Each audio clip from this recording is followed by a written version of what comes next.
இன்றைக்கி மகாராஜா சிக்கன் எப்படி செய்கிறது பார்க்கலாங்க. அதுக்கு ஒரு ஸ்பூனு சிக்கன் மசாலா, ஒரு ஸ்பூன் தனி மிளகாய்த்தூள், ஒரு பிஞ்சு மஞ்சத்தூள், இது 3 ஸ்பூன் கடலை மாவு இருக்கு இல்லைங்களா, அது சேர்த்துக்கோங்க.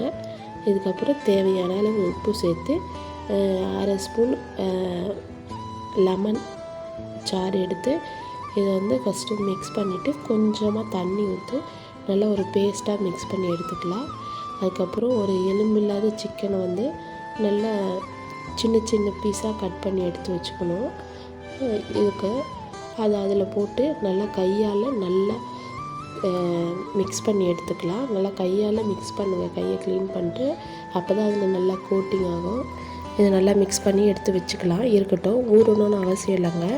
இந்த வீடியோவை ஃபுல்லாக பார்க்கணுன்னா கீழே இருக்க லிங்க்கை கிளிக் பண்ணி போங்க, பார்க்கலாம். பாருங்கள். அடுத்தது இந்த சிக்கனை வந்து